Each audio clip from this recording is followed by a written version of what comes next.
Adiós DF o la CDMX. Con la promulgación de la reforma política de la capital mexicana, el Distrito Federal deja de existir. Conoce el proceso de transformación a CDMX.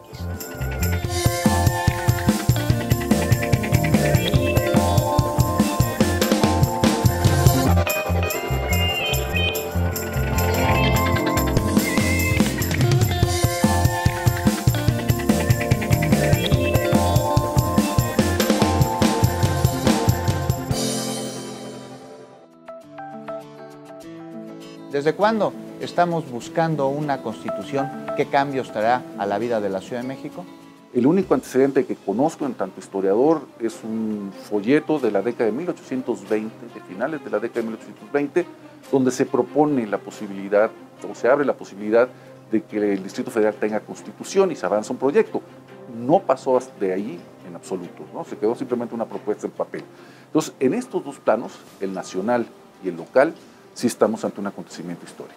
Esta Constitución, ¿qué leyes deberá de tener para beneficiar a los habitantes de la Ciudad de México? ¿Qué nuevas leyes, sobre todo? Redefinir lo que es el trabajo en la Ciudad de México, dignificar el trabajo, darle la importancia que debe tener el trabajo asalariado, por ejemplo, y las garantías que tiene que tener el trabajo asalariado. Me parece que en esto es muy importante porque es una discusión que en México no tenemos hace 30 años. En ese país, hoy por hoy, a nadie le interesa el trabajo y a nadie le interesa el destino de los asalariados. La Constitución, sin demagogia, debe recoger esta dimensión fundamental en cualquier experiencia urbana. Y hay otros temas como seguridad, medio ambiente, etcétera, que deben ser codificados con la mayor precisión, incluso elegancia, diría yo, para que sus principios sean asequibles para toda la población. Es decir, tiene que ser un documento que una persona pueda abrir, pueda leer y pueda entender que está hablando de esa persona. Ya sea estudiante, o ya sea un enfermo, o ya sea una parturienta, o sea un anciano, etcétera, tendrá los derechos que la Constitución le otorgue y tendrá los mecanismos para exigirlos. Por eso, insisto, lo que atraviesa la Constitución, o esperemos que atraviese la Constitución de una u otro lado, es la necesidad de que exista un gobierno de calidad, de que los ciudadanos sepan cómo exigirlo, de que tengan las garantías jurídicas, civiles, etcétera, para exigir sus derechos en paz, digamos, etcétera. Y eso va a repercutir en prácticamente todas las actividades de educación, salud, esparcimiento, que es muy importante en los habitantes de la Ciudad de México. Como parte de las herramientas que tendremos los capitalinos para incidir en las decisiones que competen a nuestra ciudad, estarán los consejos ciudadanos, muy similares a los cabildos que operan en los municipios. En realidad son no dos, sino tres instancias en las alcaldías.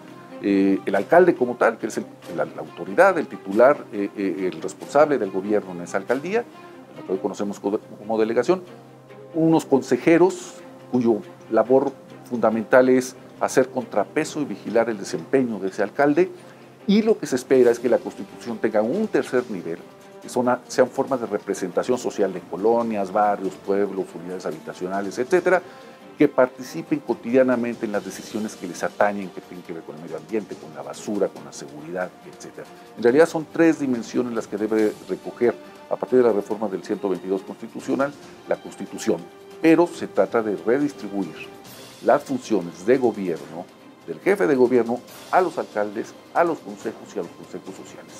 Según los transitorios y el 122 constitucional, tenemos 16 delegaciones actualmente, vamos a continuar con 16 alcaldías. Eso va a quedar tal como está ahorita y ha estado vigente en los últimos años.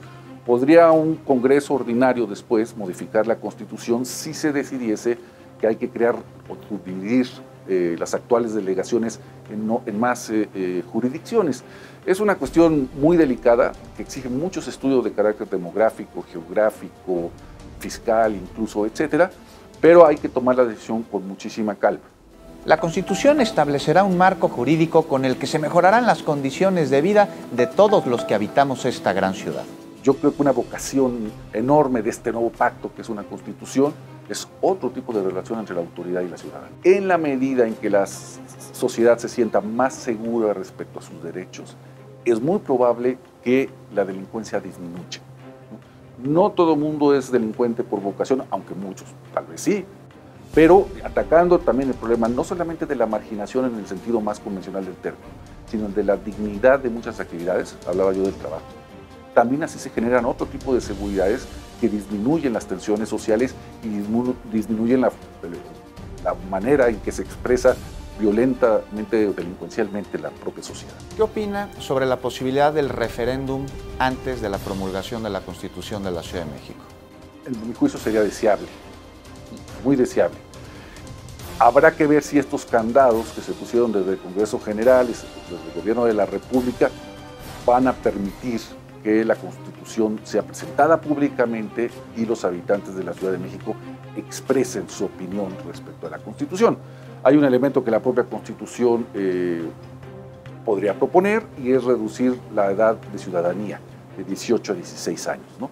¿Por qué? Porque esto haría participar a más gente, a los muchachos, a las muchachas de esta edad y permitiría una legitimidad mayor del documento constitucional, ¿no? Pues a mí me parecería importantísimo.